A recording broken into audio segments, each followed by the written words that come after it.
Welcome back to Paella Week. Previously, we attempted to the best of our ability to recreate the authentic Paella Valenciana in the domestic kitchen.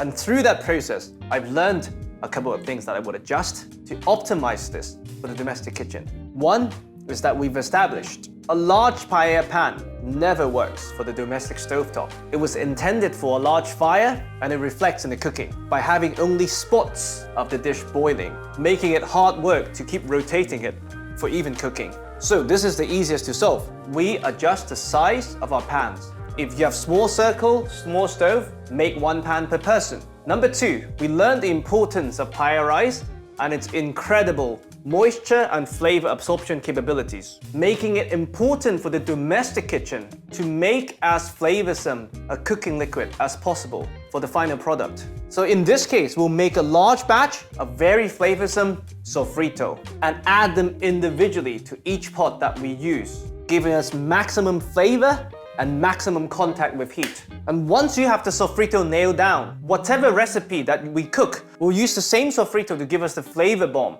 and we can adapt that to different ingredients. So, this episode, the sofrito. Now, it's a very loosely defined term in Spanish cooking. If you look around different recipes, they tend to always have the onion, a form of bell pepper, some garlic, and a form of tomato. After some testing, I've settled on 4 ingredients. First, instead of using the mountain shrimp, the red bell pepper, we are going to use store-bought roasted pepper, which you could find in most Italian or Spanish supermarkets. They are roasted to the extent that the skin outside is burnt, giving them this unique smokiness. Remember, the traditional paella, they were cooked with orange branches, also imparting smokiness. So this will be both our source of flavor, brightness, and smoke. Onion, sweetness, complexity. Garlic, personal preference. If you like garlic, use garlic. If not, you can leave it out.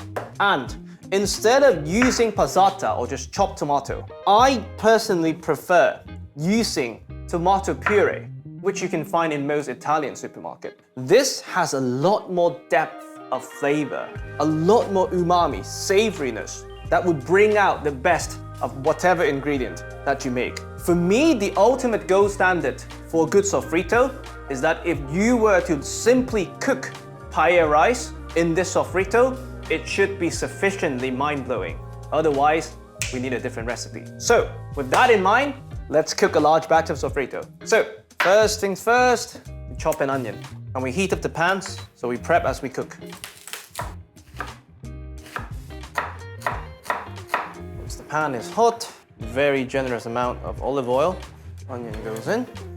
For this recipe, refined olive oil is okay. You don't really need to splash on extra virgin. Because of the long cooking time, you're not going to taste the difference in the end product.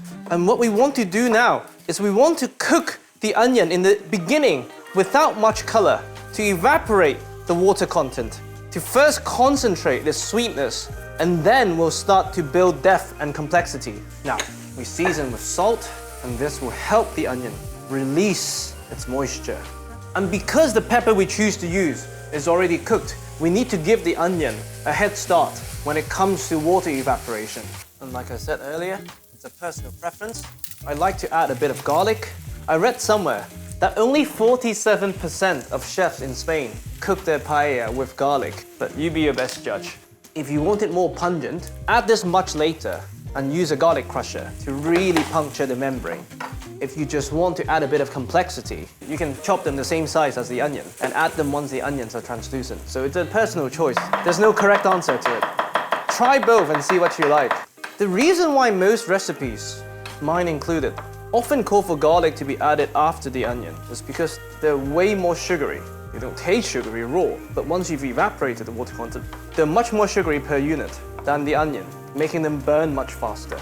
The sofrito actually takes a while to make. If you factor in all the evaporation required, all the ingredients that come with moisture, even with my cheat version with cooked peppers, this will take up to half an hour. So it's also beneficial to make them ahead so that when you cook your paella, all you have to worry about are the actual ingredients you add to the paella. This is also particularly helpful for seafood paella because most ingredients you don't want to cook for a long period. All right, now that we're translucent, garlic in. Now, once we're on the verge of browning, we introduce our cheat ingredient, the smoky roasted peppers. And for this, you want to maintain almost a 1-to-1 ratio to the wilted onion, because remember, this is cooked already. And the liquid from the pepper will deglass the pan slightly to mop up any burn bits you have with the onion. So they go in. If you don't have access to the store-bought roasted peppers, you can use the mountain shrimp. Just add them at the same time as the onions. And you see the steam coming out. That's still water content evaporating from the sofrito. And we want to get to a point where you could barely see any steam. And we know we have the most concentrated flavors from all our ingredients. And of course, you adjust the heat accordingly to prevent the bottom from catching.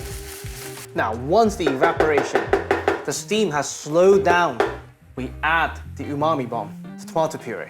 And tomato puree, you really need to cook them out. A, to remove the harshness, and B, once again, to evaporate the water content. Because if there were no water content, it would be called tomato powder.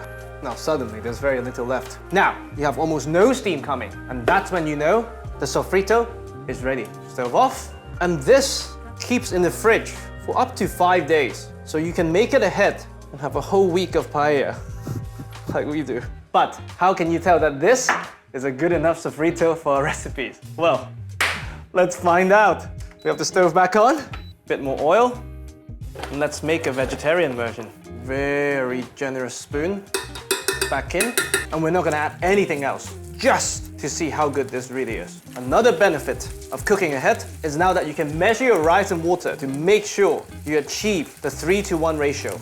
So we'll use half a cup of rice, so 1.5. Unlike the previous recipe, this is your one chance to adjust the seasoning. Oh, beautiful. Bit more salt. Once we're boiling, rice on top, as evenly as possible, of course. And we shake it once, the rice, to form one layer, and in 20 minutes, we can taste. I'll see you then. All right, 20 minutes, 5-minute rest. Verdict time. Once again, this whole thing sticks to the bottom, color looks good. Let's go. Decent burn bits. Perfect.